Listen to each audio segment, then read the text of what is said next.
सुनीता, चाय लाओ जल्दी से, मुझे लेट हो रहा है।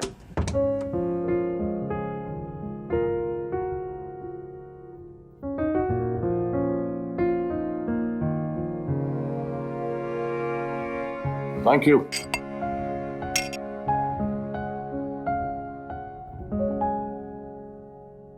क्या बात है, क्या हुआ? वो आज बाबूजी का जन्मदिन है। मैं सोच रही थी अगर आप फोन कर लेते तो। मैं 1000 बार तुम्हें कह चुका हूं कि मुझे इस घर में बाबूजी का नाम नहीं चाहिए। और एक बात अच्छी तरह समझ लो, आज के बाद अगर बाबूजी का नाम लिया तो मैं बाबूजी के बगैर रह सकता हूं तो तुम्हारे बगैर भी रह सकता हूं, समझी? देखिए, पुरानी बातों को भूलकर आगे बढ़ने में ही सबकी भलाई होती है। 15 साल बीत गए हैं उस बात को, अब तो भूल जाइए। क्या भूल जाऊं मैं? बहुत मुश्किल है। हाँ, मुश्किल तो है। हम इंसानों की फितरत ही होती है। अगर कोई हमारे साथ एक बार भी गलत बर्ताव कर लेता है ना, तो हम जिंदगी भर नहीं भूलते।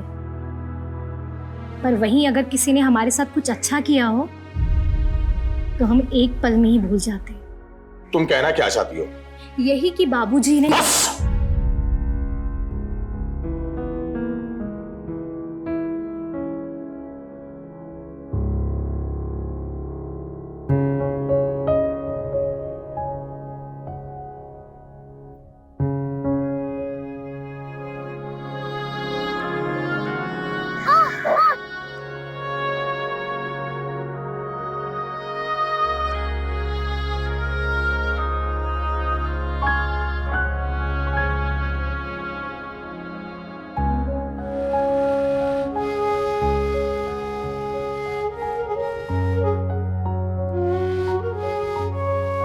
मुश्किल तो है। हम इंसानों की फितरत ही होती है। अगर कोई हमारे साथ एक बार भी गलत बर्ताव कर लेता है ना, तो हम जिंदगी भर नहीं भूलते।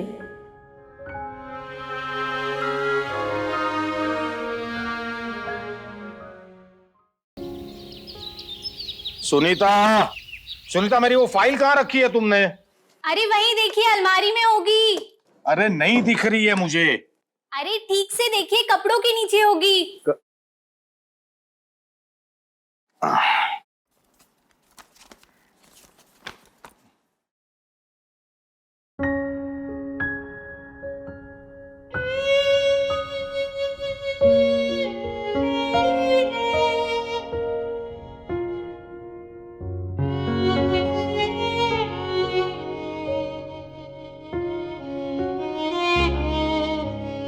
ये देखिए, आपके किसी दोस्त ने आपके लिए गिफ्ट भेजा है। मेरे दोस्त परेश शाह ने मुंबई से मेरे लिए कुछ भेजा होगा, है ना? देखो। अरे वाह, कमाल की बात है। बिना देखे आपको नाम कैसे पता चला कि किस दोस्त ने भेजा है? इसमें कमाल की क्या बात है? मेरे बाकी दोस्तों को तो व्हाट्सएप से ही फुर्सत नहीं मिलती, जिसमें पढ़ते कम है, फॉरवर्ड ज्यादा करते हैं। उन्हें लगता है कि एक दूसरे के टच में रहने के लिए यही एक तरीका है। एक परेश ही है जो आज तक भावनात्मक तौर पर मुझसे जुड़ा हुआ है।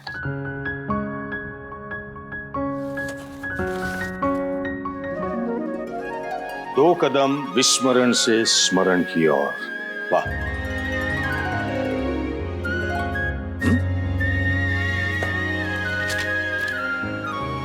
वैसे तो मेरे मित्र के पास समय का हमेशा अभाव रहता है, पर अच्छी किताबों के लिए वो समय निकाल ही लेता है।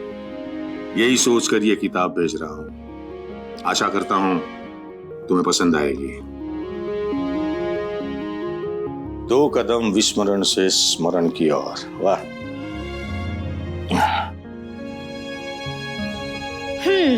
तो अब मुझे नहीं लगता है कि आप आज कुछ और करने वाले हैं, है ना?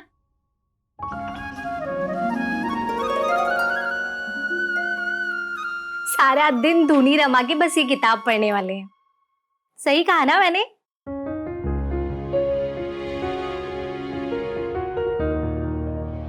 अच्छा सुनिए, मैंने खाना बनाकर रख दिया है, मैं जरा दीदी के यहाँ जा रही हूँ, शाम से पहले आ जाऊंगी।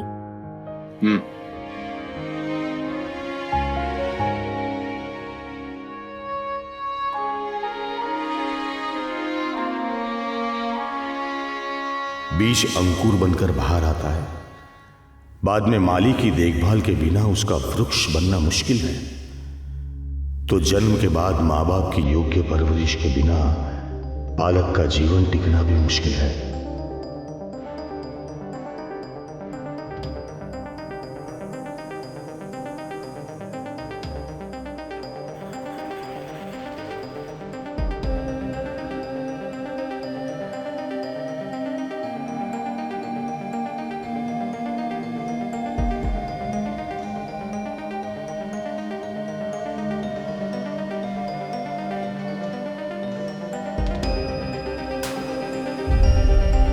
विचारों का घर्षण इस हद तक आगे न बढ़ जाए कि प्रेम के संबंधों को वो छिन्न भिन्न कर डाले।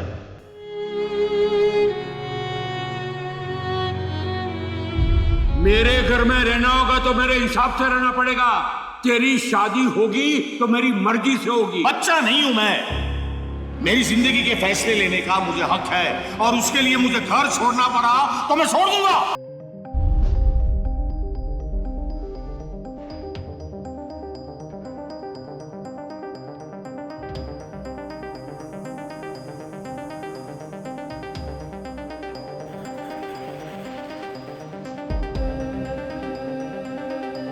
मम्मी पापा के पत्र पढ़ने में किसी पुत्र को असफलता नहीं मिली है, परंतु उनके अंतर मन को पढ़ने में तो भले भले विनयवान पुत्र भी धोखा खा गए हैं।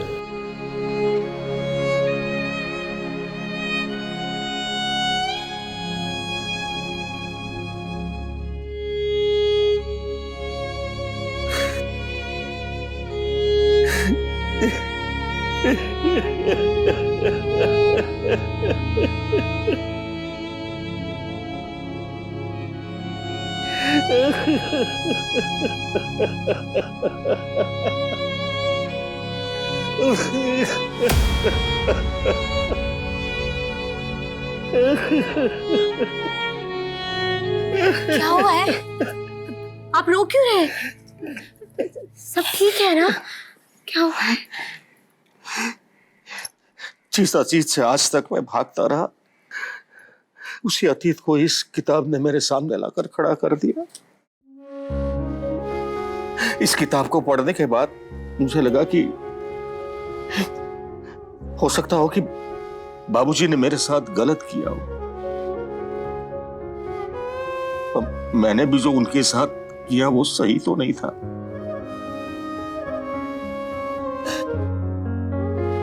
जानती हो उन्होंने क्या कुछ नहीं किया मेरे लिए।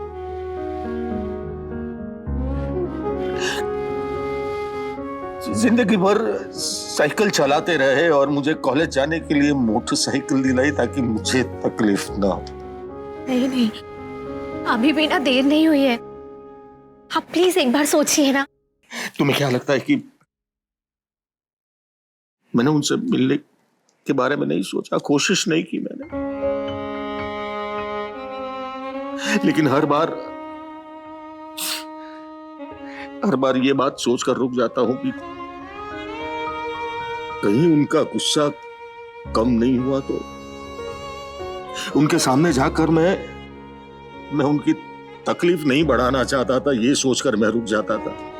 देखिए, समय के साथ ना धीरे धीरे ही सही, पर जितने भी जख्म होते हैं ना सब भर जाते हैं। और माँ बाप ना ऊपर से चाहे बच्चों पर कितना भी गुस्सा कर ले, पर अंदर ही अंदर ना अपने बच्चों से बहुत प्यार करते हैं। प्लीज एक बार मिलकर आते हैं ना भाऊजी से। क्या पता वो भी बेसब्री से आप ही के आने का इंतजार कर रहे हो, आपके लौटने का इंतजार कर रहे हो, बस आप ही की तरह जिद करके बैठे हो। आखिर है तो आपके बाबूजी ही ना। मतलब मैं जिद्दी हूं? मैं ऐसा कह सकती हूँ क्या? पर थोड़े जिद्दी तो हैं।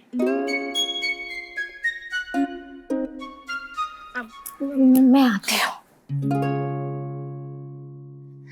सुनो, वैसे एक बहुत अच्छी बात और लिखी इसके अंदर। हिम पिघल गया, वो समा गया झरनों के गाने में, पर्वत खड़े रह गए झूठे गुमानों में। जो पिघलने के लिए तैयार रहता है उसे किसी के साथ घुलने मिलने में देर नहीं लगती, और जो पत्थर की तरह खड़ा रहता है वो किसी में घुल मिल नहीं सकता। सच बताऊं, ये मेरा झूठा गुमान ही तो है जिसने मुझे बाबूजी से दूर रखा है। मैं छोटा हूं, मुझे पिघलना होगा, मुझे घुलना होगा अपनों में। मुझे लगता है कि हम बाबूजी को जाकर मिले, हो सकता है सब ठीक हो जाए। भगवान ने चाहा तो सब कुछ ठीक होगा। अब मैं ना जल्दी से तैयारी शुरू करती हूँ, हम कल सुबह ही निकल पड़ेंगे। कल सुबह नहीं, आज, अभी। हाँ। खुश? ठीक है।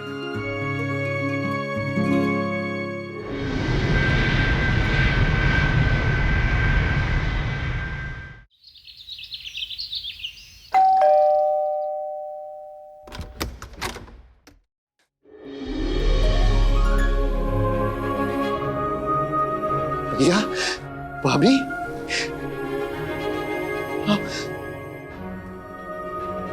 भैया,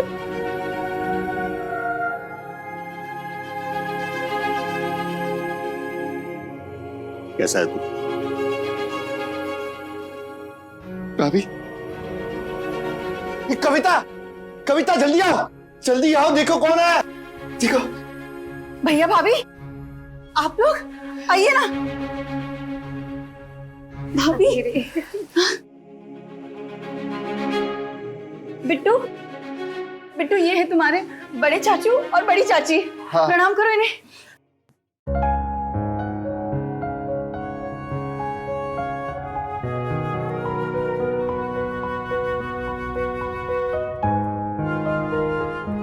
हाँ।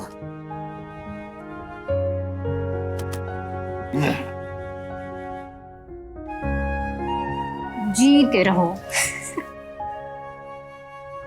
बड़े चाचू, पर मैं तो पहले इनसे मिला ही नहीं। बेटा क्या है कि तुम्हारे बड़े चाचू रास्ता भटक गए थे, इसलिए आने में देर हो गई। अब आप हमसे हर रोज मिलने आओगे? अब बेटा चाहते तो हम भी ऐसा ही है, फिर देखते आगे क्या होता है। दादू कहते हैं जो होता है अच्छे के लिए होता है, और आगे भी जो होगा अच्छे के लिए ही होगा। अगर तुम्हारे दादू ऐसा कहते हैं तो ऐसा ही होगा। राजेश बेटा, कौन आया है? बाबूजी। बेटा अब तुम जरा बाहर जाके खेलो ना। हाँ बेटा, हाँ?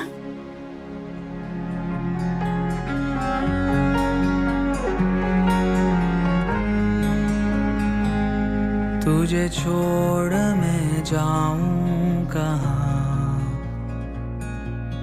तू ही तो घर है मेरा।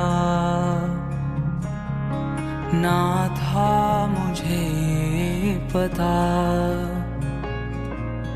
बेटा मैं था ही तेरा। इतने सालों के बाद क्या लेने आए?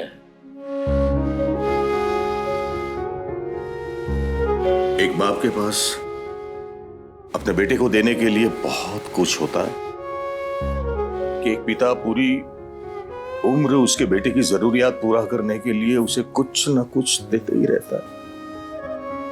बाबूजी, आज तक आपने मेरी सारी जरूरतें पूरी की, और सच कहा आपने, आज भी आपसे मैं कुछ मांगने ही आया, माफी मांगने आया हूं।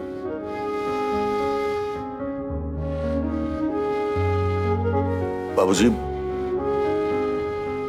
मां को हमने इतना जल्दी खो दिया कि मुझे उसके बारे में कुछ याद नहीं। याद है तो बस इतना कि अचानक एक दिन आप कैसे मेरे बाबूजी और मां दोनों बन गए।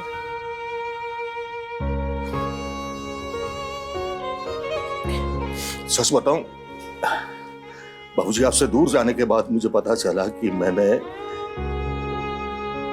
मेरे बाबूजी और माँ दोनों को खो दे, मैं आपसे दूर नहीं रह सकता बाबू। जन्मदिन आपका है लेकिन उपहार मुझे चाहिए आपसे। मुझे माफ कर दो बाबूजी, माफ कर दो मुझे।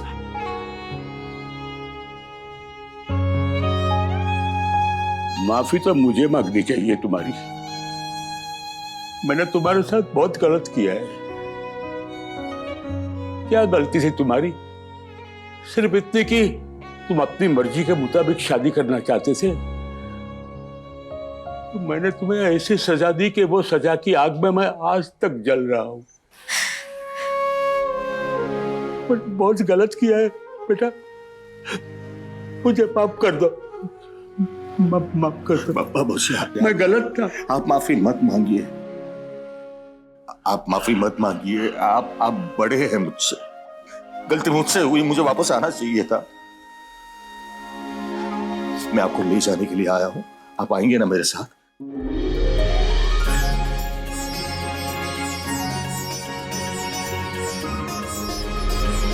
राजेश, हम आज शाम को ही निकल जाएंगे। अरे पर आज शाम को कैसे? आज तो बाबूजी का जन्मदिन है ना, तो हम लोग सब साथ में मिलकर मनाएंगे, सेलिब्रेट करेंगे, है ना बाबूजी?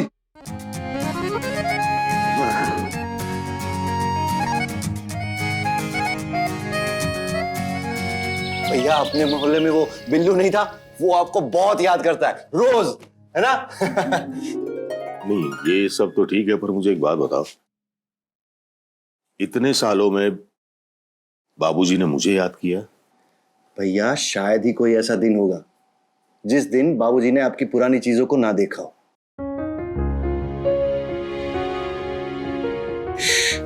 भैया आपकी हर पुरानी याद को बाबूजी ने बहुत बहुत अच्छे से सहेज के रखा है। हमें तो ऐसा लगता था कि बाबूजी आपके वापस लौट कर आने की राह देख रहे थे, लेकिन कभी किसी से कुछ कहा नहीं। अब आप लोग आ गए हैं ना, सब ठीक हो जाएगा। राजेश, एक बात बताऊं? हाँ भैया। अगर मेरे दोस्त ने मुझे ये किताब नहीं भेजी होती ना, तो मैं बाबूजी को कभी नहीं मिल पाता। और मैं शुक्रिया अदा करना चाहूंगा आपके उस दोस्त का जिसने आपको ये किताब भेजी है। और अब कोई भी इस घर में पुरानी बातें नहीं करेगा। आज बाबूजी का बर्थडे है और हम सब साथ में मिलकर सेलिब्रेट करेंगे उसे। यस, वो भी याद रखेंगे कि आप बर्थडे मनाया था। नाश्ता खिलाओ जल्दी।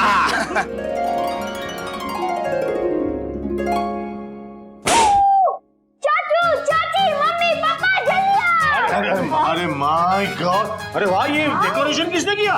मैंने। अरे वाह। अबे दादू के बर्थडे में हम नाचेंगे, गाएंगे, खेलेंगे। यस। अरे क्या लिखा है यहाँ पे? Happy birthday. बर्थडे बेबी कहाँ है? हाँ, दादू कहाँ है? मैं बुला के नहीं, एक मिनट, सबसे बड़ा मैं हूँ, मैं बुला के आता हूँ उनको, बाबूजी को। आया अभी। हाँ। बापूजी,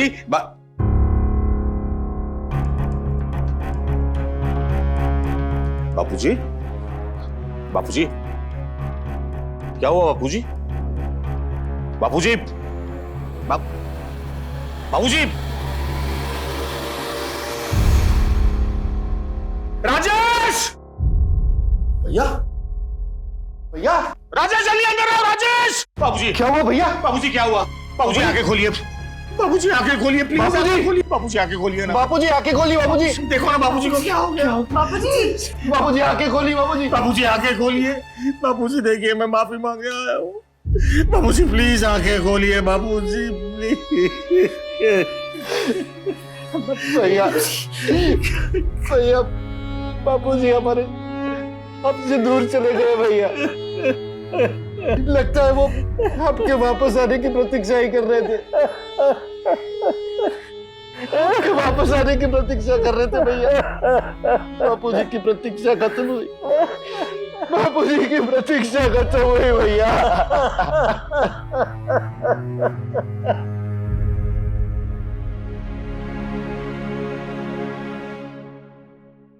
बाबूजी जाते जाते अपना फर्ज पूरा कर गए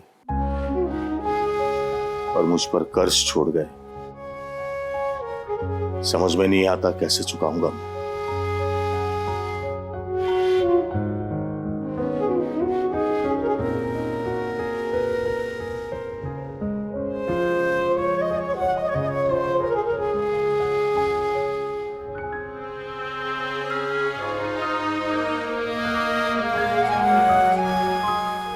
बेटा, इस किताब ने मुझे अपनों से मिलाया है।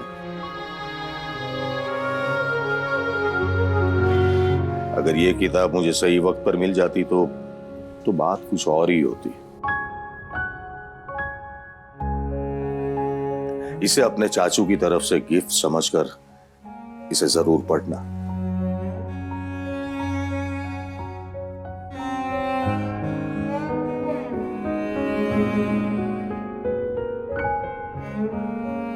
कुछ किताबों से हमारा कुछ खास रिश्ता सा बन जाता है, और जो किताब किसी टूटे हुए रिश्ते के फिर से जुड़ने की वजह बन जाए, वो किताब किसी अपने से कम नहीं।